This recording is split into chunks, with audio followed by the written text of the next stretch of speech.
Hello everyone, welcome back to AR study classes. So हम पढ़ रहे डिज़ाइन ऑफ कंक्रीट स्ट्रक्चर, जिसमें हमारा यूनिट थर्ड चल रहा था। और प्रीवियस लेक्चर में हमने स्लैब स्टार्ट किया था, जिसमें हमने बेसिक जो था IS कोड प्रोविजन और स्लैब के बारे में बेसिक वो सब सीखा था। और आज हम स्टार्ट करने वाले हैं अपना डिजाइनिंग।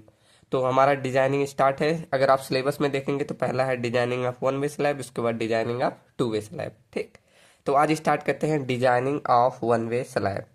उससे पहले मैं कल का फिगर दिखा दूं। कल मैंने आपको one way slab and two way slab दोनों दिखाया था। ठीक, तो आपका वन वे स्लैब कुछ ऐसा होता है जो कि टू सपोर्ट पे टिका होता है, और एक साइड आपका मेन बार, जो कि मेन बार को हम कर्टल या बेंट अप कर देते हैं। ठीक, यहाँ देखिए मेन बार है, इसको हम बेंट अप कर देते हैं। अब क्यों करते हैं इसका रीजन मैं अभी बताऊंगा। मैंने कल बोला था कि कल बताऊंगा, तो इसलिए आज मैं बताऊंगा कि इसको क्यों बेंट अप करते हैं।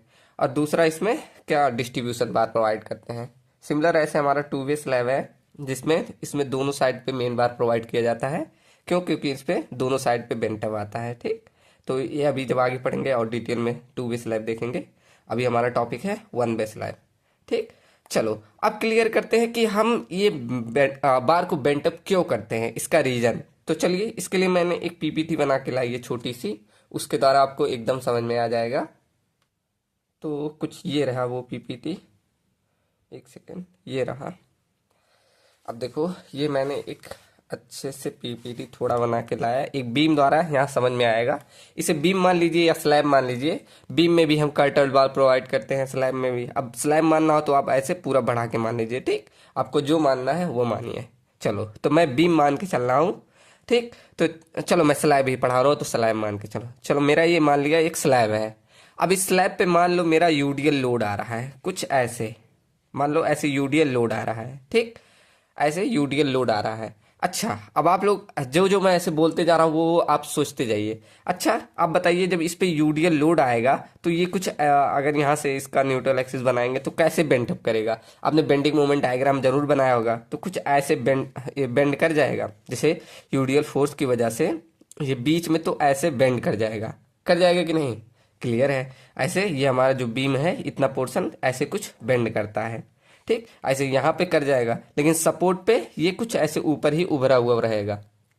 तो अगर आप इसका बेंडिंग मोमेंट डायग्राम बनाएंगे, या आपने बनाया होगा, सोम में जरूर बनाया होगा, तो कुछ ऐसा बनता है। जहां बेंड करता है वहां पॉजिटिव बन जाता है, जहां नहीं करता वहां निगेटिव। ऐसे ही बनता है ना, ऐसे यहाँ निगेटिव निगेटिव, यहाँ पॉजिटिव पॉजिटिव, कुछ इस तरह आप बनेगा। ठीक, इतना तो क्लियर है, आप लोग सोम पढ़ के आए हैं। तो जो आपका पॉजिटिव होता है, यहाँ पर इस बेंडिंग मोमेंट को रजिस्ट करने के लिए हम सरिया प्रोवाइड करते हैं। ये जो पॉजिटिव है इस इधर प्रोवाइड कर दिए। तो ये जो ऊपर के साइड निगेटिव बेंडिंग मोमेंट आया, इसको रजिस्ट करने के लिए हमें क्या करना पड़ता है? ऊपर की साइड, ऐसे ऊपर की साइड स्टील को प्रोवाइड करना पड़ेगा। देखो स्टील को, ठीक, लिखा है steel for hugging bending moment, steel for hugging. Sagging hugging बनता है ना, तो वही बोल रहा है। ये जो मतलब इसको क्या बोलते हैं? सैगिंग। इसको ऊपर वाले को क्या बोलते हैं? हॉगिंग। आपने जरूर पढ़ा होगा, इस सोम में सब लोग पढ़े होंगे। तो इसी जो सैगिंग को रजिस्ट करने के लिए तो हमने नीचे की साइड प्रोवाइड कर दिया, और हॉगिंग को रजिस्टर करने के लिए यहाँ ऊपर प्रोवाइड करना पड़ेगा। अब ये बताइए, आपको ऐसे काट काट कर प्रोवाइड करेंगे ज़्यादा सुटेबल रहेगा, कि आप ऐसे एक साथ इस बार को ऐसे कर्टल कर दे, तो वो ज़्यादा सुटेबल रहेगा। क्यों? क्योंकि उसको ऐसे रखने में या जोड़ने में फिर अलग से कुछ करना पड़ेगा, तो इसीलिए इसको ऐसे कर्टल कर दिया जाता है। ठीक, तो आपसे अगर आपको पूछे कोई कि इस बेंडिंग मोमेंट यहाँ पर मेन बार को कर्टल क्यों किया जाता है, ऐसे से आप बोल देना निगेटिव बेंडिंग मोमेंट को रजिस्ट करने के लिए। ठीक, बस इसका यही जवाब है, क्यों? निगेटिव बेंडिंग मोमेंट को रजिस्ट करने के लिए। ठीक, चलो, आशा करता हूँ क्लियर हो गया होगा। तो सभी लोग, अगर ये PDF चाहिए होगा तो आप लोग, मैंने एक ग्रुप बनाया है AQ2 इन्फॉर्मेशन के नाम से, आप लोग उसमें ऐड हो जाइए। आप मेरे नंबर पे कांटेक्ट कर लीजिएगा, 9919424196। उस पर मैसेज करिएगा, मैं आपको उस ग्रुप में ऐड कर दूंगा। वहाँ मैं सभी जो भी इंफॉर्मेशन रहता है एग्जाम के रिलेटेड, वो सब चीज़ें वहाँ मैं प्रोवाइड कर देता हूँ। ठीक, चलो, तो अब स्टार्ट करते हैं अपनी designing of one way slab. ठीक, अब हमारा जो भी पॉइंट था उधर क्लियर होता है। चलो अभी स्टार्ट करते हैं डिजाइनिंग। तो डिजाइनिंग में सीधे हम पढ़ते हैं स्टेप्स पे। कौन कौन से स्टेप्स। अब इसमें देखो जो जो स्टेप आएंगे ना, आपने पीछे जितने भी अब तक पढ़ते हुए आए वही सब स्टेप फॉलो होंगे। बस मतलब ये क्या हो गया, जैसे कि अगर आप स्लैब देखें, स्लैब क्या ऐसे कुछ स्लैब है ना, अब इसे ऐसे छोटे छोटे में भाग दे तो क्या हो गया, ये बीम की तरह ही ऐसे छोटे छोटे बीम से मिलकर ही स्लैब तो बन गया। तो जो आपने बीम में अभी तक बहुत सारी चीजें पढ़ी ना, वही अभी इसमें आती जाएंगी, वही फॉर्मूले। बस क्या रहेगा, थोड़ा बहुत अंतर आएगा क्योंकि ये स्लैब है, ठीक। जिससे आपको और आसान, ज्यादा फॉर्मूले नहीं याद करने पड़ेंगे। देखो चलो स्टार्ट करते हैं। लिखो step number first, step first. अब स्टेप फर्स्ट आपका है, पहले तो आपको आइडेंटिफाई कर लेना है कि आपका ये टू वे स्लैब है या नहीं। तो स्टेप फर्स्ट आपका यही है, identify, identify, identify the type of slab, कि आपका स्लैब किस प्रकार का है। अब इसे कैसे आप आइडेंटिफाई करते हैं, तो मतलब वन वे स्लैब का क्या क्या पहचान होता है। पहले वो दो सपोर्ट पे टिका होना चाहिए। दूसरा एल वाई बाई, मेन तो यही आप लिखेंगे इसमें, L Y by L X का रेशियो ग्रेटर देन या बराबर 2 के होना चाहिए, तब ये हमारा क्या कहलाता है, वन वे स्लैब, ठीक। चलो यहां से आप पहचान सकते हैं। अब इसमें एल वाई एल एक्स क्या होता है, एक फिगर के द्वारा मैं बता दूं, नहीं तो अभी जब आएगा तो बाद में दिक्कत करेगा। चलो तो मान लो आपका ये स्लैब है, ये आपका एक सपोर्ट हो गया, इसी पे स्लैब, ये मैं टॉप भी बना रहा हूं स्लैब का, ठीक।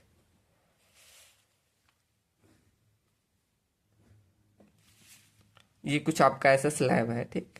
देख लो ये दोनों आपके इस साइड सपोर्ट है, टॉप व्यू मैंने बनाया। अगर सामने से देखेंगे कैसे बनेगा, ऐसे कुछ ऐसे बीम की तरह बन जाएगा, सिंपली सपोर्टेड बीम की तरह। देखो कुछ ऐसा बनेगा, सामने से मैं दिखा रहा हूं इसको।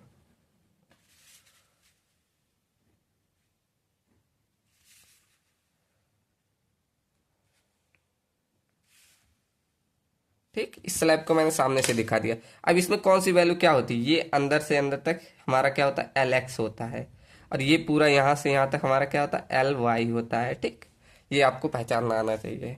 तो यहां से आप इजीली आइडेंटिफाई कर सकते हैं, अगर ग्रेटर देन या इक्वल टू 2 आ गया तो वो हमारा वन वे स्लैब होता है। यहाँ स्टेप 1 आपका तो इजीली था।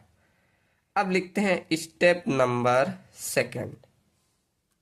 अब स्टेप सेकंड, हमने जो पीछे एक फॉर्मूला बताया था कि L by D ratio less than A value, वही यहां पर यूज होगा। तो वहां से हम निकालते हैं ट्रायल डेप्थ, क्या, ट्रायल डेप्थ, ट्रायल डेप्थ। अब इसको कैसे कैलकुलेट करते हैं, हमने पीछे एक फॉर्मूला बताया था कि span upon effective depth, L by D ratio is less than, it does not greater than किसके, ए वैल्यू के। अब यहाँ बहुत सारी कंडीशन थी ए वैल्यू की, कि ए वैल्यू अगर 10 से कम है तो उसकी वैल्यू कितनी, 7, 20, 26 होनी चाहिए। अगर उससे ज्यादा हो गया तो 10 बटे स्पैन से मल्टीप्लाई होना चाहिए। पीछे मैंने सब लिखवाया था, ठीक। तो ये इस वाले फॉर्मूले से आप क्या निकालेंगे, डी निकाल लेंगे। कैसे, आपको स्पैन दिया रहेगा, जैसे आपको वहाँ एल की वैल्यू दी रहेगी, जैसे स्पैन दे दिए, अभी जब क्वेश्चन करेंगे तो और अच्छे से क्लियर हो जाएगा, ठीक। तो यहां अगर थ्योरी भी लिखना चाहे ऐसे लिख सकते हैं कि we know deflection controlled by L by D ratio, ठीक, एल बाई डी रेशियो से। तो वहां से कुछ ये हम फार्मूला हमने देखा था, आईएस कोड ने हमें प्रोवाइड किया था। तो यहां से हम क्या करेंगे, इस फार्मूले की हेल्प से हम ये स्मॉल डी निकाल लेंगे। जब स्मॉल डी निकाल लोगे तो क्या कैपिटल डी की वैल्यू आप नहीं फाइंड कर सकते हैं, कर सकते हैं। कैसे, हमें मालूम है कैपिटल डी बराबर स्मॉल डी प्लस में जो हमारा कवर, स्लैब में भी जब आप प्रोवाइड करेंगे तो कुछ कवर दिया जाता है, तो वही कवर या इफेक्टिव कवर बोल सकते हैं, इफेक्टिव कवर। यहां से आप क्या निकाल लेंगे, डी की वैल्यू निकाल लेंगे, ठीक। चलो बढ़िया। अब अगला स्टेप होता है आपका step number third. Step number third, load को कैलकुलेट करना, कि आपके बीम में कौन, सॉरी बीम बोल रहा हूं, स्लैब में किन किन प्रकार का लोड आएगा। तो लिखिए load calculation, load calculation.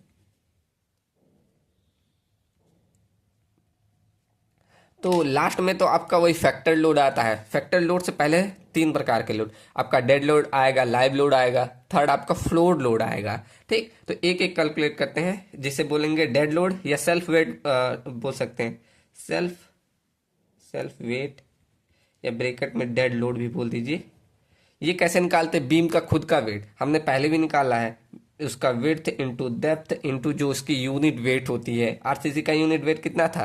PCC के लिए 2400 और आरसीसी के लिए 2500, हमने पीछे भी लिखा है, इंटू 1। यहाँ से हम सेल्फ वेट निकाल सकते हैं। उसके बाद दूसरा हमारा होता है लाइव लोड, जो कि हमारा क्वेश्चन में दिया रहेगा कि इतना लाइव लोड उस पर आ रहा है, ये तो हमारा दिया रहेगा। ठीक, ऐसे लिख रहे हो गिवन, ये हमारा गिवन रहेगा। और थर्ड हमारा होता है फ्लोर लोड, फ्लोर फिनिश बोल सकते हैं, फ्लोर फिनिश। अब ये फ्लोर फिनिश क्या है? जैसे अब छत आपने बनवा लिया तो वहां पर कई लोग टाइल लगवाते हैं, कई लोग सीमेंट का पेस्ट का ऐसा मतलब करवा के उसे काफी फिनिश देते हैं, तो उसका एक अलग से लोड आता है। तो इसका लोड आईएस कोड ने बोला कि आप 0.5 से लेके 1.0 तक आप ले सकते हैं। कितना? किलो न्यूटन पर मीटर स्क्वायर में। ठीक, इतना तक फ्लोर फिनिश का, जैसे आप या टाइल लगवाए या कुछ भी आप फिनिशिंग के लिए जो भी चीज दे रहे हैं वो इसके बीच में आप कुछ भी एज्यूम कर सकते हैं, वो आप पे डिपेंड करता है। ठीक, तो यहां से आप तीनों लोड निकालेंगे। तो यहां से आप जब कैलकुलेट करेंगे टोटल लोड, अब वो कितना हो जाएगा? पूरा जोड़ दीजिए, डेड लोड प्लस में लाइव लोड प्लस में फ्लोर फिनिश, एफ लिख दें। ठीक, यहां से आप टोटल लोड निकालेंगे। अब जब आपको टोटल लोड मिल गया, अब आप इसको फैक्टर्ड कर दीजिए। हमें फैक्टर्ड क्या है? उसमें फैक्टर ऑफ सेफ्टी अप्लाई कर दीजिए। ठीक, तो यहां से निकालेंगे फैक्टर्ड लोड। अभी जिनको नहीं समझ में आ रहा है थोड़ा बहुत, जब क्वेश्चन करेंगे और सही में फैक्टर लोड हमेशा यहाँ देखो, डेड लोड लाइव लोड आता है तो फैक्टर ऑफ सेफ्टी कितना था? हमने पीछे भी लिखवाया 1.5 होता है।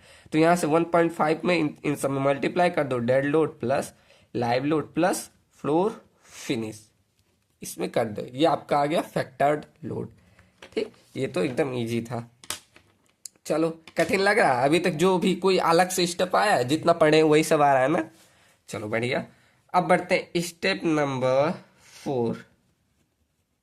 अब स्टेप 4 क्या है? आपको maximum bending moment and maximum उस पर शियर फोर्स कितना आ रहा है वो देखना है। क्या? मैक्सिमम बेंडिंग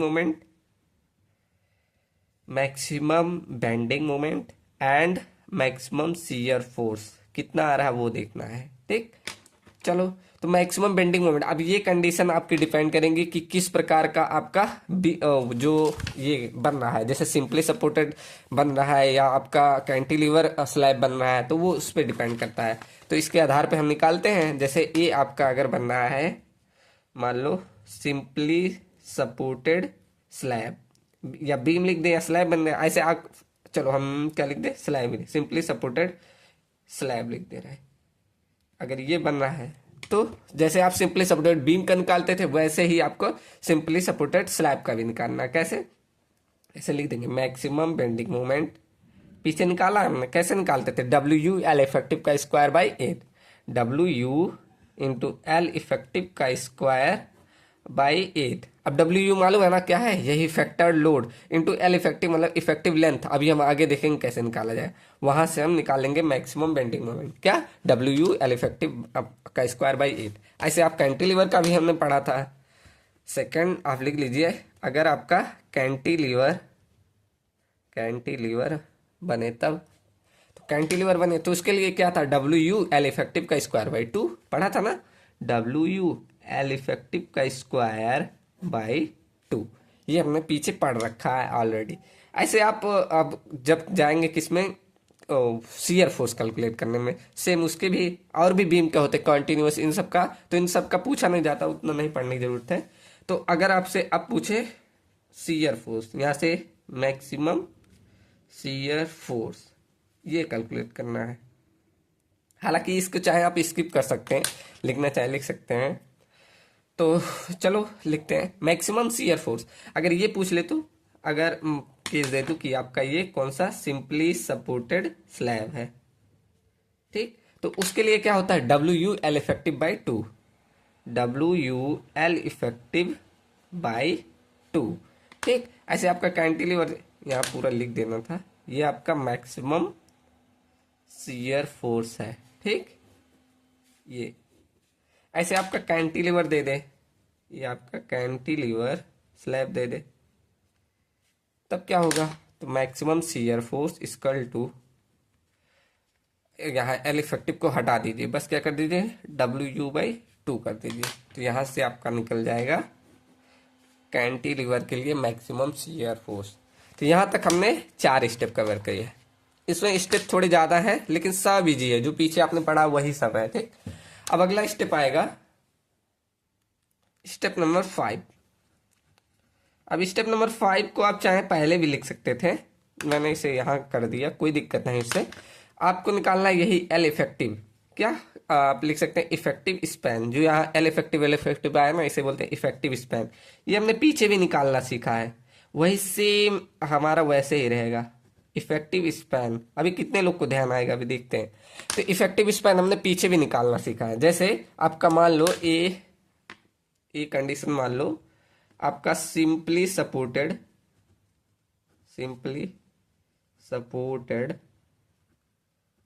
आपका स्लैब या बीम था, तो हम पीछे कैसे पढ़ते आए हैं, पीछे हमने देखा था जैसे फ्रंट व्यू हमारा है स्लैब का, फ्रंट व्यू अगर मैं बनाऊं सिंपली सपोर्टेड स्लैब का, कुछ ऐसे बनेगा।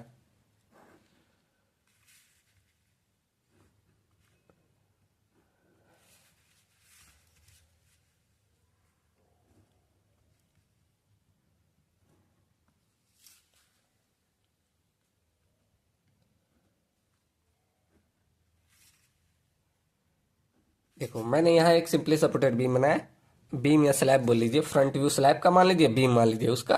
ठीक, तो अगर मैंने ये इसका बनाया, ये पूरा सही बना लो, देख लो, ये मेरा एक मान लो। अब इसमें ये जो बीच की डिस्टेंस होती है इसे बोलते हैं क्लियर स्पैन, ये हमारा बीच में होता है क्लियर स्पैन। इसे L0 से दिखा दो, और यहां से यहां तक इसका विड्थ मान लो, ये डेप्थ मान लो, इसे B1 मान लो, इसे B1 मान लो, इसे B2 मान लो, और ये स्मॉल d डेप्थ मान लो। तो मैंने पीछे भी इसका अगर इफेक्टिव स्पैन निकालना बताया था, अगर आपको ध्यान है तो वही सेम जैसे हमने पीछे बताया था वही सेम यहाँ, जैसे क्या बताया था, क्लियर स्पैन प्लस में effective depth, clear span plus में इफेक्टिव डेप्थ। और दूसरा बताया था इस B1/2 प्लस में L0 प्लस में B2/2, B1/2 प्लस में L0 प्लस में B2/2, मतलब इसका आधा प्लस ये प्लस में इसका आधा। अब इन दोनों में से जो वैल्यू हमारी मिनिमम आती है वही हमारी क्या होती है, इफेक्टिव स्पैन, विच एवर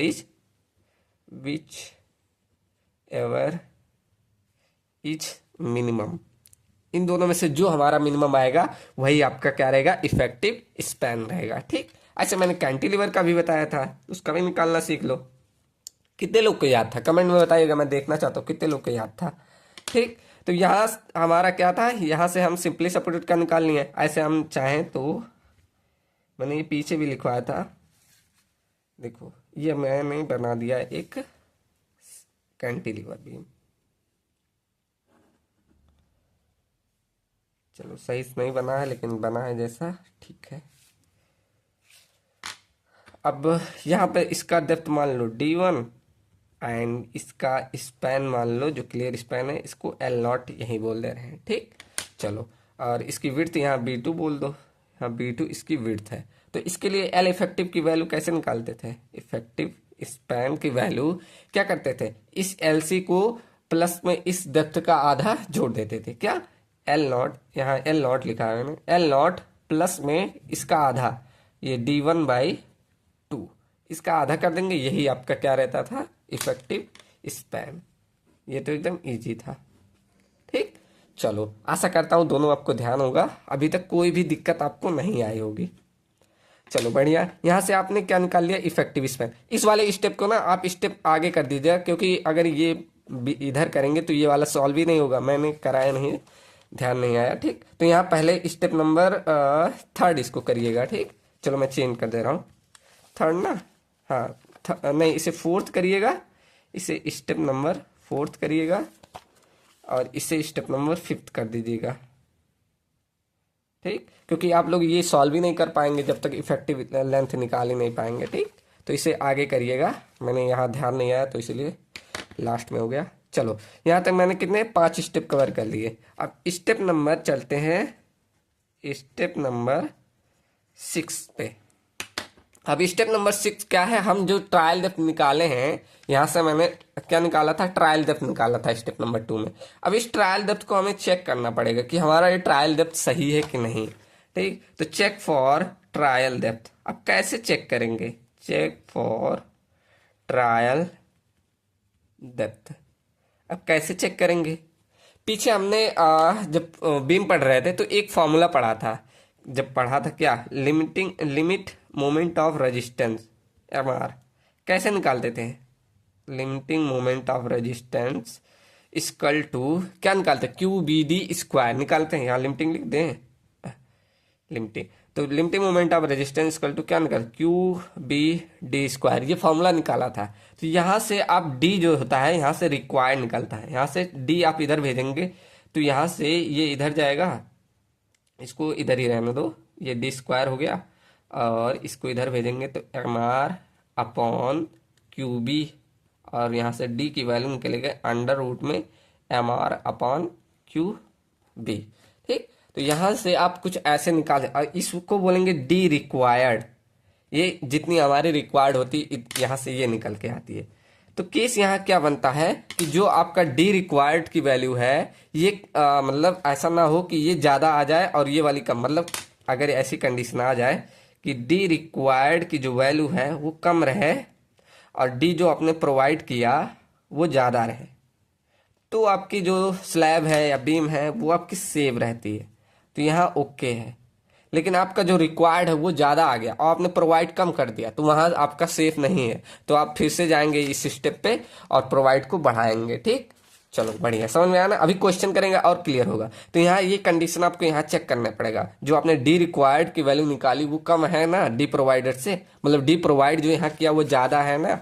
अगर हमने पीछे पढ़ा था कि अगर स्लैब हो या फुटिंग हो, इन सब में सीयर फोर्स या ऐसे कुछ डिफेक्ट आते हैं तो वहाँ डेप्थ को हम बढ़ाते हैं। तो यहाँ इसलिए डेप्थ मेन रोल रखता है। हमने एक पॉइंट लिखाया था, कितने लोग को ध्यान है कि अगर हमारे स्लैब में अगर सीयर फोर्स आता है तो वहाँ पर हम क्या करते हैं, डेप्थ को बढ़ा देते हैं। ठीक, तो हमने एक कंडीशन भी लिखा है कि स्लैब में सीयर एनफोर्समेंट लगाया ही नहीं जाता। क्यों, क्योंकि यहाँ हम डेप्थ के द्वारा हम कंट्रोल कर सकते हैं सीयर फोर्स को। ठीक, चलो बढ़िया। यहाँ हमने कितने स्टेप नंबर 6 कर लिए। अब चलो स्टेप नंबर 7, अब बढ़ते हैं रेनफोर्समेंट पे। यहाँ तो बेसिक हो गया।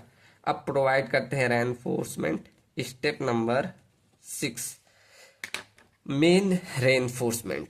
पहला प्रोवाइड करेंगे main reinforcement.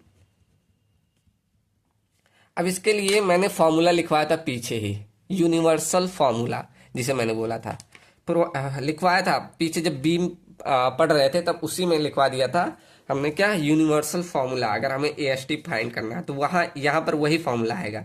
A S T main अगर हमें निकालना है तो वही यूनिवर्सल फॉर्मूला याद कीजिए। याद है कि नहीं, 0.5 पूरा लिखते जाऊँ, 0.5 एफ सी के अपॉन एफ वाई। कितने लोगों को ध्यान है, ब्रैकेट में 1 माइनस, अब अंडर रूट लगाते हैं, 1 माइनस फिर अपान में एम यू, नहीं sorry 4.6 M U, 4.6 M U F C K B D square. अब इसको ब्रैकेट में बंद करो, एक बार और बी डी से मल्टीप्लाई कर दो, यही आपका हो जाता है universal formula A S T. अब ये आपको ध्यान रखना है, 0.5 एफ सी के अपन एफ वाई, ब्रैकेट में 1 माइनस फिर अंडर रूट में 1 minus 4.6 M U F C K B D square फिर ब्रैकेट 1 बी इंटू डी। ऐसे आपकी जुबान पे होना चाहिए क्योंकि ये इसका डिजाइनिंग में हमेशा यूज है। मैंने वहाँ भी बोला था आप लोग ऐसे 2-3 बार लिखेंगे तो याद हो जाएगा। ठीक, तो यहाँ से हम क्या निकालेंगे, मेन रेनफोर्समेंट। चलो बढ़िया।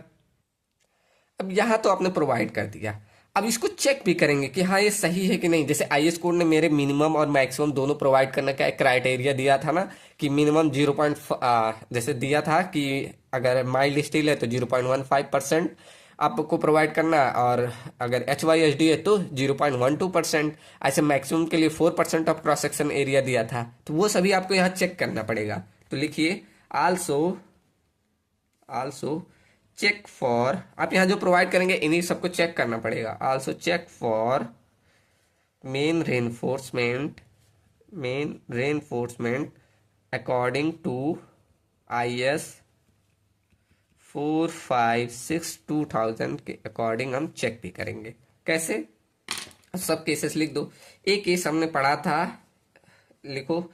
एक केस हमने क्या पढ़ा था, पहले लिख दे किसके लिए कर रहे हैं, फॉर मेन रेनफोर्समेंट। अब यहां मैंने पढ़ा था फर्स्ट पॉइंट, दूसरे पेन से लिखे, फॉर माइल्ड स्टील के लिए। अब इसके लिए हमने बोला था कि मिनिमम से मिनिमम कितना आपको स्टील प्रोवाइड करना है। तो यहाँ पर मैंने बोला था AST मिनिमम की वैल्यू कितनी होनी चाहिए, less than 0.15% of cross section area, इतना होना चाहिए। ऐसे हमने बी लिखाया था सेकंड, कि अगर आपका वही HYSD बार रहे, फॉर HYSD स्टील, या बार लिख दे, चलो बार लिख दिया। तो यहाँ पर बस यहाँ क्या होता है, 0.12% हो जाता है। कितना, AST मिनिमम की वैल्यू लेस देन 0.12% होनी चाहिए ऑफ क्रॉस सेक्शन एरिया के। और हमने अगला बोला था कि अगर मैक्सिमम रेनफोर्समेंट प्रोवाइड कर रहे हैं तो वहां कितना होना चाहिए, यहाँ लिखेंगे हैशटैग फॉर मैक्सिमम रेनफोर्समेंट। तो उसके लिए कितना था, तो यहाँ लिखेंगे मैक्सिमम रेनफोर्समेंट, तो AST मैक्स लिख दे। AST मैक्स की वैल्यू कितनी नहीं होनी चाहिए, 4% से ज़्यादा नहीं होनी चाहिए, greater than 4% of cross section area. ये मैंने कंडीशन पीछे लिखवा दी थी सब, तो वही आपको यहाँ पर चेक भी करना पड़ेगा एक बार कि ये सही जा रहे हैं कि नहीं। अभी कुछ डाउट आ रहा होगा कि कैसे करेंगे कैसे नहीं, अभी स्टेप आप सीखते जाइए, अभी एक क्वेश्चन करेंगे तो वहाँ और क्लियर हो जाएगा। ठीक, चलो बढ़िया। थोड़ा लेक्चर लॉन्ग जा सकता है, ध्यान दीजिएगा। चलो यहाँ तक हमने स्टेप 6 तक क्लियर कर लिए। अब बढ़ते हैं अगले स्टेप पे। तो अब हमने क्या रेनफोर्समेंट प्रोवाइड कर लिया, अब स्पेसिंग के लिए देख लेते हैं। स्पेसिंग के लिए मैंने पीछे भी लिखवा दिया था, यहाँ भी चेक कर लो। स्टेप नंबर पीछे मतलब जैसे कल के IS कोडर प्रोविजन क्लास में बोल रहा हूँ, ठीक। तो स्टेप नंबर 7 हमने, अब हमें क्या प्रोवाइड करना है, स्पेसिंग। तो यहाँ लिखेंगे मैक्सिमम स्पेसिंग। अब यहाँ मेन रेनफोर्समेंट चल रहे हैं तो उसी के लिए अभी हम डिस्ट्रीब्यूशन पे नहीं बढ़े, तो यहाँ लिखेंगे maximum spacing for main reinforcement, उसके लिए देख लेंगे। अब इसके लिए हमें IS कोड ने दे दिया था कितना, अकॉर्डिंग टू IS कोड किसके 456/2000 के अकॉर्डिंग हमने क्या देखा था, 3D या तो 300 से जो वैल्यू हमारी मिनिमम आएगी वही हमारी स्पेसिंग मैक्सिमम स्पेसिंग रहेगी। ठीक, चलो बढ़िया। अब आगे बढ़ लेते हैं अगले स्टेप पे। अभी तो हमने मेन रेनफोर्समेंट देख लिया, अब हम डिस्ट्रीब्यूशन रेनफोर्समेंट में बढ़ते हैं। Step number 8 distribution reinforcement. ये तो हमने मेन रेनफोर्समेंट देखा, अब हम देखते हैं डिस्ट्रीब्यूशन रेनफोर्समेंट। ठीक, अब देखो डिस्ट्रीब्यूशन रेनफोर्समेंट जो भी लिया जाता है वो हमेशा मेन रेनफोर्समेंट से कम, उसकी क्वालिटी या ग्रेड हमेशा मेन रेनफोर्समेंट से कम लिया जाता है। तो यहाँ अभी जब कैलकुलेशन करेंगे तब समझ आ जाएगा। तो यहाँ बस इतना लिख लीजिए कि take low quality and less grade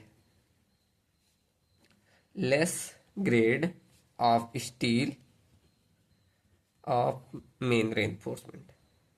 जो आपने मेन रेनफोर्समेंट प्रोवाइड किया उससे कम क्वालिटी या कम ग्रेड की हम स्टील डिस्ट्रीब्यूशन रेनफोर्समेंट बार में प्रोवाइड करते हैं। जो आपने यहाँ मिनिमम प्रोवाइड किया ना वही आपका डिस्ट्रीब्यूशन होता है, तो वहाँ कैलकुलेट करने की जरूरत नहीं पड़ेगी। अभी हम आगे जब क्वेश्चन करेंगे तो और अच्छे से, बस यहाँ इतना लिख दीजिए कि take low quality and less grade of steel of main reinforcement. ठीक, ऑफ नहीं देन लिखिए, ऑफ तो का हो जाएगा, of steel than main reinforcement, मतलब इससे कंपेयर करके। ठीक, चलो बढ़िया, यहाँ तक हमने स्टेप 8 सीख लिया।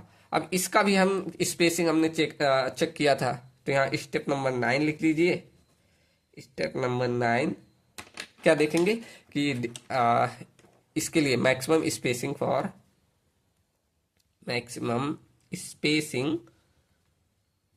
For distribution reinforcement.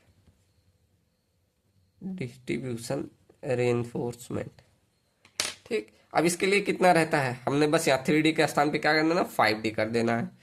5D और 300 में से जो वैल्यू मिनिमम आएगी वही हमारा डिस्ट्रीब्यूशन रेनफोर्समेंट का स्पेसिंग हो जाएगा। ठीक, यहाँ तक स्टेप 9 तक क्लियर हो गया। अभी तक इतने स्टेप पढ़े, कोई टफ आया, कोई अलग आया? जो हमने पीछे पढ़ा सब वही चीजें तो आ रही हैं। ठीक,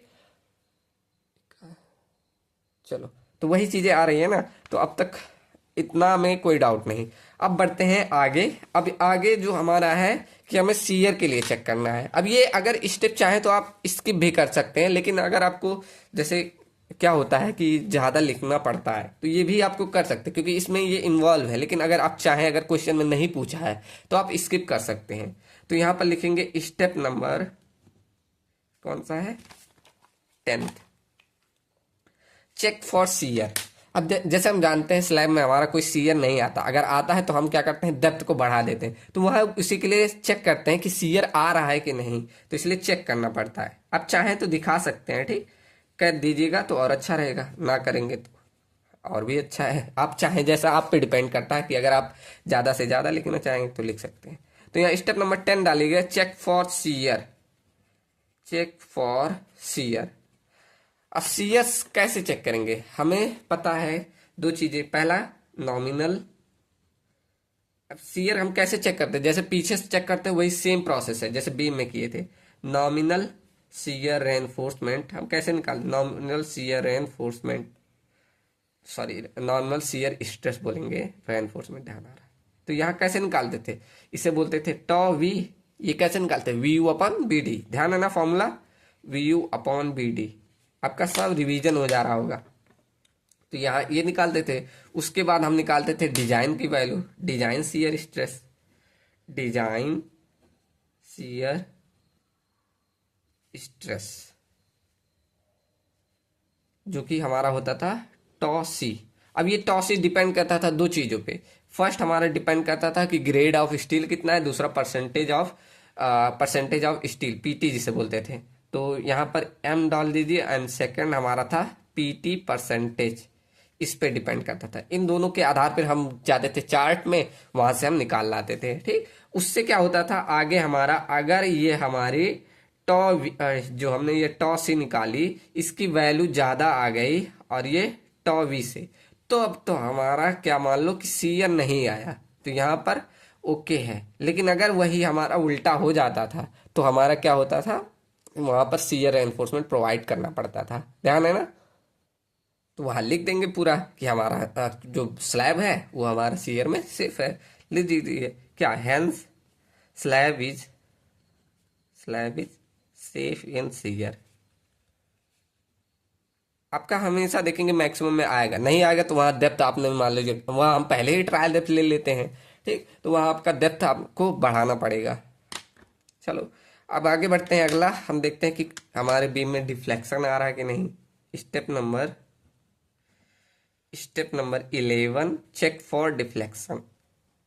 चेक फॉर डिफ्लेक्शन। अब हम डिफ्लेक्शन के लिए चेक करते हैं। अब इसके लिए हमने देखा था फॉर्मूला L/D, डिफ्लेक्शन के लिए देखा था स्पैन अपॉन इफेक्टिव डेप्थ, जो कि एक्चुअल का रहेगा, actual is greater than equal to हमारा L/D, जो हमने परमिजिबल प्रोवाइड करते हैं, जो हमने वहां से निकाला था। ठीक, तो वो दोनों परमिजिबल अगर इस कंडीशन में आती है तो वहां कोई भी डिफ्लेक्शन नहीं आ रहा है, hence it is safe in deflection. यहाँ ये क्राइटेरिया देख लेंगे, ठीक, कि हमारा जो स्लैब है उसमें डिफ्लेक्शन आ रहा है कि नहीं। लास्ट हमारा होता है कि हमें डिटेलिंग करनी पड़ती है। Step number 12, detailing of reinforcement, detailing of slab बोल देंगे, detailing of one way slab. अब इसका पहले मैं एक डायग्राम बना दूं, अभी टाइम लगेगा नहीं तो। चलो, तो यहाँ मैंने एक स्लैब बना दिया, उसका फ्रंट व्यू बनाया है, ठीक। अब इसमें हम डिटेलिंग करते हैं स्लैब की, मतलब सॉरी रेनफोर्समेंट की डिटेलिंग करेंगे। जो जो चीज़ें, सब चीज़ें आई तो पहले जो जो मालूम है वो कर लो। देखो, ये अंदर से अंदर तक, यहाँ तक की डिस्टेंस को हम बोलते हैं क्लियर स्पैन।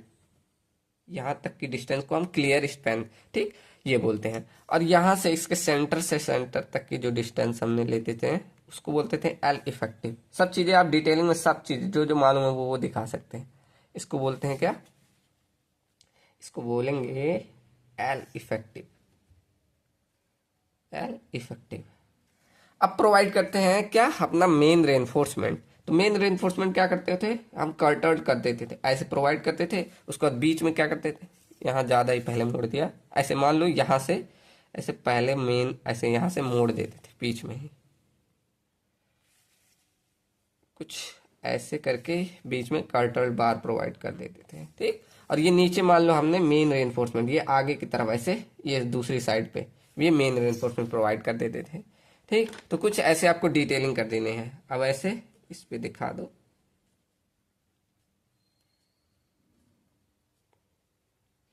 यहाँ पर और भी बार होते हैं। आपने अगर डिप्लोमा से जो लोग होंगे ये ड्राइंग जरूर बनाई होगी, क्योंकि मैंने डिप्लोमा भी किया है तो मैंने ये ड्राइंग भी बनाई है, मुझे ध्यान है, ठीक। तो यहाँ पर सब चीज़ें आप मेंशन कर सकते हैं कि ये आपका है मेन बार, ये आपका कौन सा है, मेन बार। और जो आपकी सीधी सीधी मैंने दिखाई, इसे बोलते हैं डिस्ट्रीब्यूशन बार, डिस्ट्रीब्यूशन बार। और ये वाली बार को हम क्रैंक्ड बार बोलते हैं, क्रैंक्ड बार, ठीक। और अब जब आप सॉल्व करेंगे तो ऐसे आपका निकल के आएगा कि मेन बार इतने नंबर ऑफ मेन बार आए, डिस्ट्रीब्यूशन इतने नंबर ऑफ डिस्ट्रीब्यूशन बार आए, ठीक। तो जहाँ हम क्वेश्चन करेंगे तो वहाँ पर और अच्छे से आएगा। चलो, तो मैं क्वेश्चन आज लिख के दे दे रहा हूँ, सभी लोग सॉल्व करिए। मैं नेक्स्ट लेक्चर में क्वेश्चन कराऊंगा, अभी मैंने क्वेश्चन नहीं करवाएगा। सब लोग ट्राई कीजिएगा, सब लोग, जितने लोग से हो जाएगा जरूर बताइएगा, नहीं तो अगला लेक्चर खुद ही देख लीजिएगा। अगले लेक्चर में सोल्यूशन बताऊंगा, काफ़ी लॉन्ग हो जाएगा। देखिए ये इतने स्टेप्स थे तो मैं स्लो स्लो बताया हूँ, तो जिससे प्रॉब्लम ना हो। चलो, मैं क्वेश्चन लिख दे रहा हूँ, सभी लोग ट्राई कीजिएगा। और आपकी क्वांटम में अगर दिखाऊँ तो उसमें भी काफ़ी क्वेश्चन है, एक बार देखो। देखो, ये आपका क्वांटम रहा, यहाँ पर देखो काफ़ी क्वेश्चन है, आप लोग खुद भी ट्राई करेंगे, वही सारे स्टेप्स हैं इसमें भी। इसमें कितने स्टेप है, इसमें देखो टोटल 9 स्टेप्स ही हैं। Distribution bar, the spacing, area of steel. इसमें देखो वो सीयर वाला मैंने बोला था ना, वो छोड़ दिया है, और भी कई स्टेप छोड़ दिए हैं। तो वो आप चाहें तो कुछ स्टेप स्किप कर सकते हैं, लेकिन इतना डिटेल में चाहे तो आप भी लिख सकते हैं, ठीक। तो ट्राई कीजिएगा, मैं एक क्वेश्चन अपने मन से दे रहा हूँ, उसमें सब चीज़ें निकालनी रहेगी आपको, ठीक। तो इतने 2 क्वेश्चन हैं, आप क्वांटम से भी ट्राई कर सकते हैं। चलो, तो मैं लिखता हूँ, एक पहले क्वेश्चन में लिख दूँ, चलो लिख दे रहा हूँ। चलो, यहाँ मैंने क्वेश्चन लिख दिया, सब लोग ट्राई करेंगे और सब लोग कमेंट में बताएंगे कितने स्टेप तक इजीली हो गया था, ठीक। इतना मैं चाहता हूँ सब लोग करेंगे। चलो, तो देखो क्या क्या लिखा है। पहले लिख रहा है design a simply supported slab. Slab का यहाँ बोल दिया कि सिंपली सपोर्टेड, मतलब कि देखो आपका ये स्लैब होता है कुछ ऐसे ही, वन वे स्लैब में बना रहा हूँ, तो ये इसलिए सिंपली सपोर्टेड बोल दे रहा है। कुछ इस तरह सपोर्टेड होता है। तो जब आप इसका फ्रंट व्यू बनाएंगे यहाँ से, तो ऐसे कुछ सिंपली सपोर्टेड दिखेगा ना, तो इसलिए बोल रहा है design a simply supported slab. देखो मैं फिगर भी बना दूँ, आपका ऊपर स्लैब हो गया। अब आपको और अच्छे से में तो बोल रहा है design a simply supported slab of 3 metre into 7 metre. अब यहाँ मैं दिखा दूं कि 3 मीटर आपका जो ये अंदर से यहाँ दिखा दीजिए, चाहे वहां दिखा दीजिए, 3 मीटर है और 7 मीटर आपका LY दिया है। ये आपका 7 मीटर, ये आपका स्लैब का डायमेंशन दे दिया। उसके बाद बोला है supported on each side with a 230 mm thick brick wall. मतलब ये जो इसका थिकनेस दे दिया, ये बोल रहा है कि 230 mm है, 230 mm का। कितना, 230 mm का आपका क्या दिया है, ये वॉल दिया है जिसपे ये आपका स्लैब टिका हुआ है। It carries a super imposed load. Super imposed मतलब वही आपका लाइव लोड की वैल्यू दे दी, कितना दिया है, of 4 kilo newton, 4 kilometre per metre without a floor finishing. मतलब फ्लोर फिनिशिंग उस पर नहीं मतलब प्रोवाइड किया, लेकिन वो लोड इसमें नहीं कंसीडर किया। मतलब फ्लोर फिनिशिंग का लोड आपको अलग से लेना है। कितना, 0.5 से 1 किलो न्यूटन, 1 किलो न्यूटन पर मीटर स्क्वायर के बीच में आपको, इसके बीच में आपको लेना है। अब कितना होगा वो आपको ध्यान देना है। ये देखो लाइव लोड यहाँ मीटर स्क्वायर दिखा देना यहाँ भी। अब देखो विदाउट फ्लोर फिनिशिंग, अब कह रहा है यूज M25 एंड 415 ग्रेड का, इतना ग्रेड का आपको स्टील का यूज करना है। तो सब लोग ट्राई करेंगे। और कितने स्टेप तक आपको सॉल्व हो गया ये कमेंट में बताइएगा। उसके बाद में अगला लेक्चर जो आएगा, अभी इसे मैं नहीं ऐड कर रहा हूँ क्योंकि ये खुद ही कितना टोटल 40 मिनट का हो गया, तो अभी ज़्यादा बड़ा लेक्चर हो जाएगा तो सभी लोग लास्ट तक देखते नहीं। इसीलिए अगले लेक्चर में क्वेश्चन करूँगा जिससे आप लोग को समझ में आएगा। ठीक, चलो तो सभी लोग ट्राई करेंगे और कितने स्टेप तक सॉल्व हो गया जरूर सब लोग बताएंगे। चलो मिलते हैं नेक्स्ट लेक्चर में इसके सोल्यूशन के लिए। ठीक, चलो थैंक यू सो मच।